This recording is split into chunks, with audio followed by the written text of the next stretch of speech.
Hello friends, मैं गौरव। और क्या आपको पता है 2016 में एस्ट्रोनॉमर्स ने हमसे 400 लाइट ईयर्स दूर ऑप्यूचूस गैलेक्सी क्लस्टर में मौजूद एक सुपर मैसिव ब्लैक होल के एक्सप्लोजन को स्टडी किया था। एंड They said that ये एक्सप्लोजन इतना जबरदस्त था कि इसने ऑप्यूचूस क्लस्टर के बीच में एक छेद बना दिया जो इतना बड़ा था कि 18 मिल्की वे गैलेक्सीज उसमें समा जाए। पर यहाँ पर क्या आपको ये पता है कि ब्लैक होल्स ही नए गैलेक्सीज को जन्म भी देते हैं? क्या आपने ये पहले कभी सुना था? नहीं पता ना? चलो कोई नहीं, एक सिंपल सा सवाल पूछता हूँ। हम सबको साल में एटलीस्ट एक बार तो डॉक्टर के पास जाने की जरूरत पड़ती है, और हाँ, हर बार जैसे ही हम क्लिनिक से बाहर निकलते हैं सबसे पहला क्वेश्चन जो हमारे दिमाग में आता है वो ये है कि यार इस डॉक्टर की हैंडराइटिंग इतनी रिडिकुलस कैसे हो सकती है? क्या इसका रीजन उनका क्वांटिटी ऑफ वर्क है, या फिर उन्हें मेडिसिन की स्पेलिंग ठीक से याद नहीं होती इसीलिए सिर्फ दवाइयों के इनिशियल्स लिखते हैं, या फिर जो लोग स्मार्ट होते हैं उनकी हैंडराइटिंग अच्छी होती है और इसलिए तो वो डॉक्टर्स बन पाते हैं? वैसे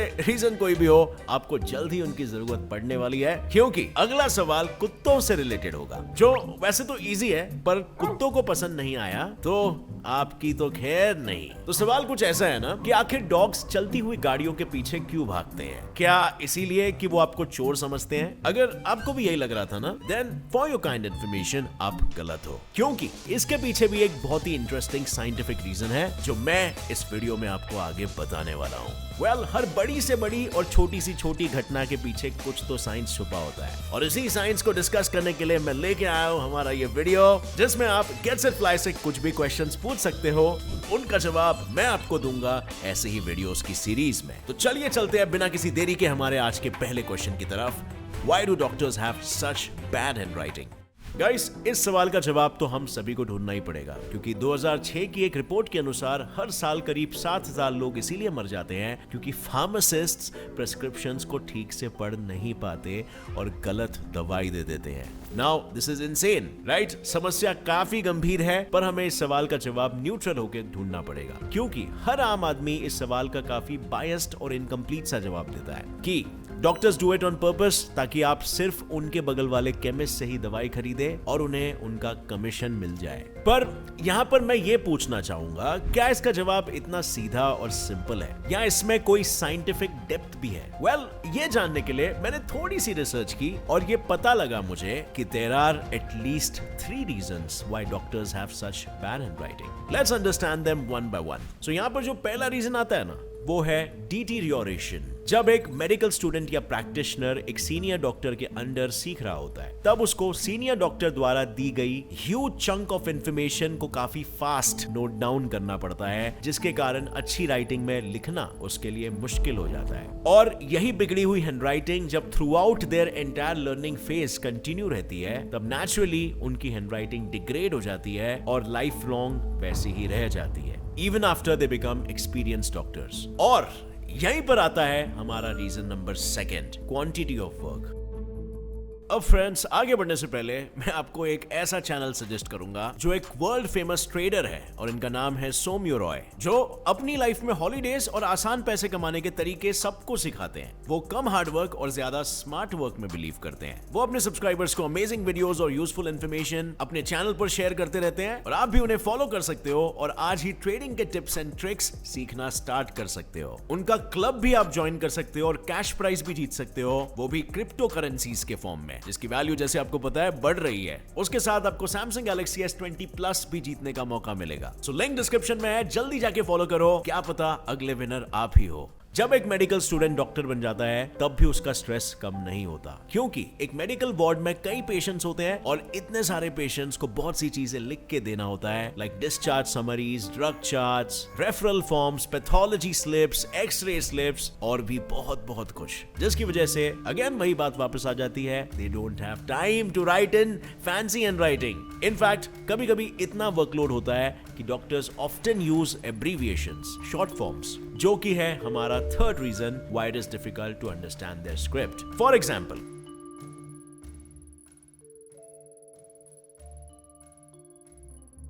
हम अपने वन साइडेड व्यू के चलते इन सारे रीजंस को कंसिडर ही नहीं करते और डॉक्टर्स की हैंडराइटिंग को स्टेरियोटाइप कर देते हैं, जबकि जरूरी नहीं कि सिर्फ डॉक्टर्स की हैंडराइटिंग बुरी हो। हम में से कई लोग ऐसे भी हैं जिनकी हैंडराइटिंग डॉक्टर से भी काफी खराब है, और उनमें से एक मैं भी हूँ।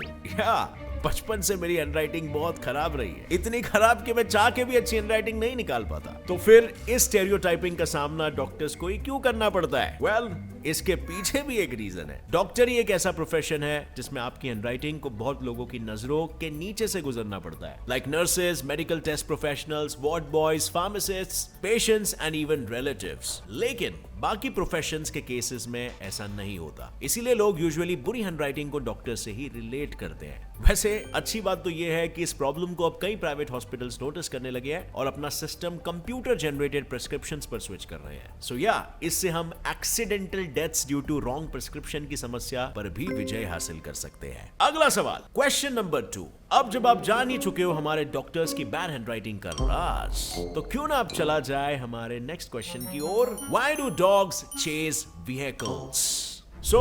The reason is dogs उनके ancestors वुल्फ की तरह काफी टेरिटोरियल होते हैं, यानी उनको अपने इलाके में कोई और जानवर आए या गवारा नहीं होता। इनफैक्ट ज्यादातर शिकारी जानवर ऐसे ही बिहेव करते हैं। पर ये जो डॉग्स है ना, क्या लगता है आपको वो आपस में कम्युनिकेट कैसे करते हैं कि भाई ये मेरी टेरिटरी है, ये तेरी टेरिटरी है? तो एक्चुअली यहाँ पर उन्हें मुंह से कम्युनिकेट करने की जरूरत नहीं होती। वो अपनी टेरिटरी की बाउंड्रीज को यूरिनेट करके, यानी कि मूत्र के पेशाब करके मार्क कर लेते हैं। इट्स लाइक हम जहाँ पर मूत्र विसर्जन करते हैं वहीं पर हमारी लाइन खत्म होती है। और ये तो आपने भी कई बार नोटिस किया होगा कि कुत्ते अलग अलग जगहों पर यूरिनेट करते रहते हैं, इंक्लूडिंग आपके गाड़ी के मासूम टायरों पर।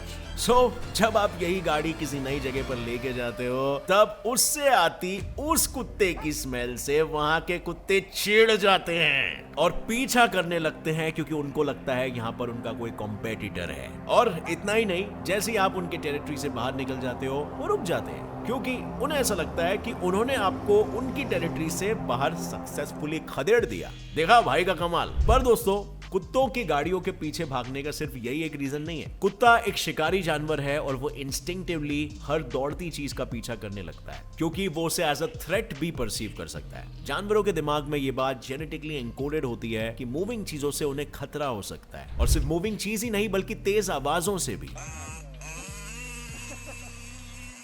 और इनफैक्ट आप ये भी मानोगे नहीं कि जब वो बोर होते हैं तब भी वो अपने आप को एंटरटेन करने के लिए भी गाड़ी के पीछे दौड़ना पसंद करते हैं। सो यू नेवर नो कि एक कुत्ते के पीछे दौड़ने का एग्जैक्ट रीजन क्या है, कि उसके दिमाग में क्या चल रहा है। बट यस, ये सारे मुख्य रीजंस हैं। बट हाँ, अगली बार जब आप एक लॉन्ग ड्राइव पर जाओगे ना, तब गाड़ी को वॉश करवाना मत भूलना, क्योंकि ये एक सबसे बिगेस्ट फैक्टर हो सकता है जो मोस्टली सारे कुत्तों को ट्रिगर करे। Question number 3। सो फ्रेंड्स, अब चलते हैं हमारे थर्ड क्वेश्चन की ओर, जो है Why is ice so slippery? I'm sure कभी ना कभी आपका भी जरूर मन किया होगा कि हिमालय पर जाकर आइस स्केटिंग किया जाए। पर क्या आप में से कोई ये जानता है कि हम आइस पर फिसलते ही क्यों हैं? तो इसका रीजन ये है कि पानी जब बर्फ जैसे सॉलिड फॉर्म में होता है, तब भी उसके सरफेस पर एक बहुत ही पतली लिक्विड वाटर की लेयर मौजूद होती है, जो उसके सरफेस को स्लिपरी बनाती है। और साइंटिस्टों के हिसाब से ये पानी की जो लेयर होती है ना, हमारे एक बाल के थिकनेस के 100 हिस्से जितनी पतली होती है। पर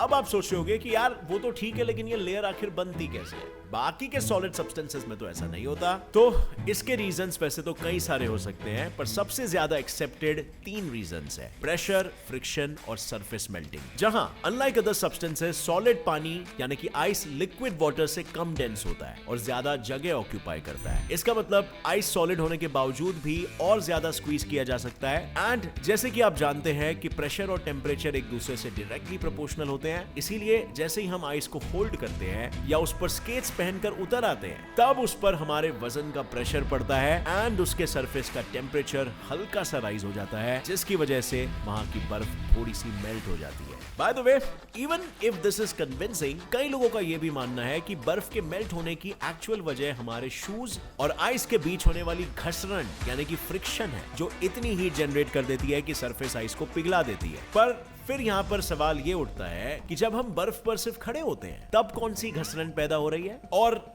यहीं पर आ जाता है हमारा तीसरा रीजन जो है सरफेस मेल्टिंग। अब ये वाला कॉन्सेप्ट जाने माने साइंटिस्ट माइकल फैराडे का है, जिनकी रिसर्च से ये सामने आया कि हवा के मॉलिक्यूल्स आइस के सरफेस मॉलिक्यूल्स को अपनी जगह पर पकड़ कर नहीं रख पाते और आइस के आउटर लेयर को अच्छे से इक्विलिब्रियम में नहीं ला पाते, जिसकी वजह से वो अपनी जगह से हिलते रहते हैं, जबकि आइस के अंदर के मॉलिक्यूल्स एक दूसरे को टाइटली पकड़ कर रखते हैं और सरफेस पर हो रही इस मूवमेंट की वजह से सरफेस मॉलिक्यूल्स की किनेटिक एनर्जी हीट एनर्जी में तब्दील हो जाती है, जो आइस के सरफेस को मेल्ट कर देती है। वैसे ये तीनों ही थियरीज एक दूसरे से कितनी ही अलग क्यों ना हो, इनको ना ही कोई पूरी तरह से प्रूव कर पाया है और ना ही पूरी तरह से disprove, but these are the best explanations we have as of now. So friends, अब आप आइस के स्लिपरी होने की वजह जान चुके हो, तो क्यों ना चले हमारे चौथे और सबसे टफेस्ट और फाइनल क्वेश्चन की ओर, जो है what if all the black holes exploded together? इस यूनिवर्स में करीब बिलियंस ऑफ गैलेक्सीज मौजूद है और हर गैलेक्सी के सेंटर में एक सुपरमैसिव ब्लैक होल है। फॉर एग्जांपल सैजिटेरियस ए हमारे मिल्की वे का सुपरमैसिव ब्लैक होल है, और ना सिर्फ बड़े वाले बल्कि इनके अलावा भी हर गैलेक्सी में 300 से 400 मिलियन छोटे ब्लैक होल्स मौजूद है, और ये सभी ब्लैक होल्स यूनिवर्स के सबसे खतरनाक एंटिटीज माने जाते हैं, क्योंकि जब ये तबाही मचाने पर आ जाते हैं ना बॉस, तो पूरे के पूरे गैलेक्सी तक को निगल सकते हैं। फॉर एग्जाम्पल 2016 में नासा के एस्ट्रोनॉमर्स ऑप्फ्यूचूस क्लस्टर के सेंटर में मौजूद एक सुपरमैसिव ब्लैक होल के अवशेषों को स्टडी कर रहे थे using Chandra x and XNM Newton telescopes, और उस दौरान उनके कैलकुलेशन से ये सामने आया the energy that was emitted from the blast was so strong कि उसने टाइम एंड स्पेस को तक बेंड कर दिया और पूरे ऑप्फ्यूचूस क्लस्टर को बीच से ही चीर डाला। That's supercalifragilisticexpialidocious, जिसका मतलब होता है by the way that's awesome, that's great, that's super। तो दोस्तों, अगर ऐसा ही कुछ हमारे मिल्की वे में मौजूद ब्लैक होल्स के साथ भी हुआ तो उसके क्या कॉन्सिक्वेंसेज होंगे, इसे समझने के लिए सबसे पहले हमें यह समझना होगा कि ब्लैक होल्स असल में एक्सप्लोड होते हैं क्यों। तो भाई लोग, एक ब्लैक होल बेसिकली एक सन जैसे बड़े स्टार, और थियरी में सन से भी हंड्रेड्स एंड थाउजेंड्स टाइम्स ज्यादा बड़े स्टार की डेड बॉडी होती है, जिसकी ग्रेविटी इतनी ज्यादा होती है कि ये आसपास मौजूद हर चीज को अपने अंदर खींचने लगती है, इंक्लूडिंग लाइट। इसीलिए ये ब्लैक होल कहलाए जाते हैं और हमें दिखाई नहीं देते, क्योंकि हमको कोई भी चीज तब दिखाई देती है जब लाइट उससे रिफ्लेक्ट होकर हमारे आंखों या मेजरिंग डिवाइसेस तक पहुंच पाए, अदरवाइज वो चीज हमें नहीं दिखेगी और हम उसे मेजर ही नहीं कर पाएंगे। सो जब कोई ब्लैक होल 300 मिलियन सन्स जितने मास को गैदर कर लेता है, तब उसकी ग्रेविटी इतनी बढ़ जाती है कि वो खुद को संभाल नहीं पाता